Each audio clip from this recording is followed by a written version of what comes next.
ইনদাল্লাহিল ইসলাম।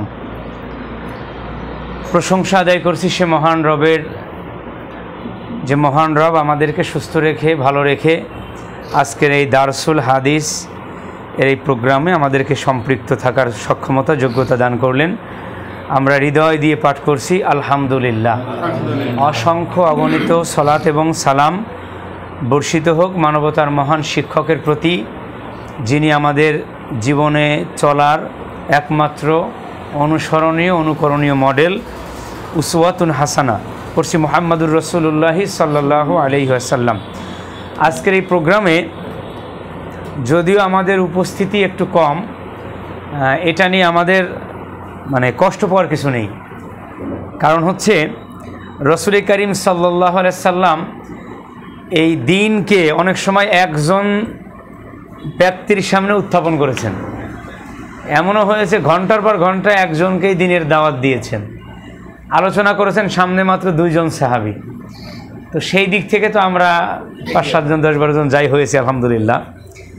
তো এখানে আর একটা পজিটিভ বিষয় আছে, সেটা হলো যে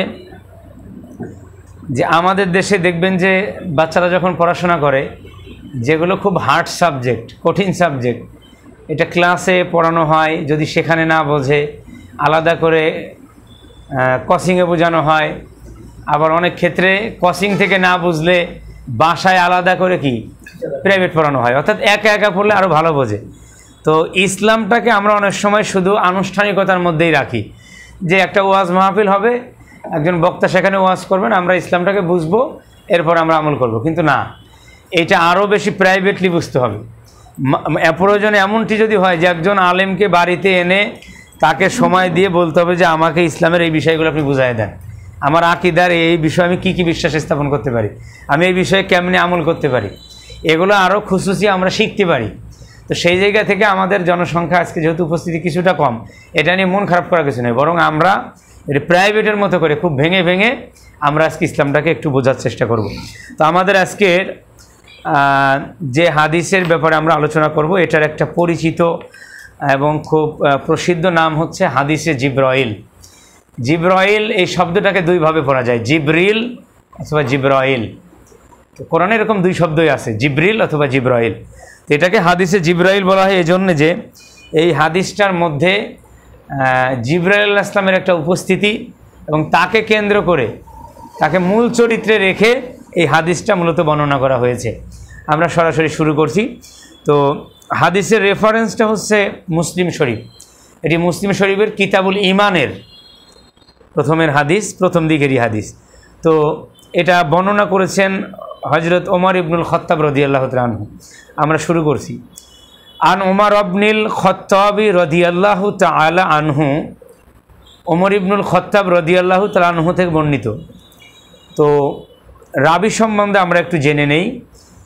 ওমর ইবনুল খাত্তাব রাদিয়াল্লাহু তাআলা আনহু, উনি হচ্ছেন ইসলামের 2য় খলিফা।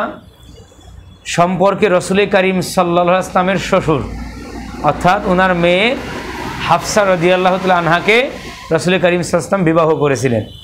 এবং ওনার ইসলামের যে গ্রহণ করার যে ইতিহাসটা, এটা আমাদের জানা আছে। শুধু সংক্ষেপে এতটুকু বলবো যে উনি রাসূল করিম সাল্লাল্লাহু আলাইহি ওয়াসাল্লামকে কীভাবে অনুসরণ করতেন, আমরা একটু ওনার জীবনের কয়েকটা বিষয় দেখলেই বুঝবো। যেমন একটা সফরে উনি ওনার একজন সাথীর সাথে করে সফর করতেছেন।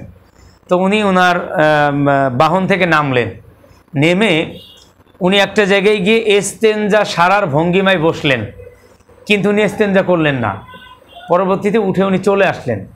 পরে যিনি সাথী ছিলেন তিনি জিজ্ঞেস করলেন যে আমিরুল মুমিনিন,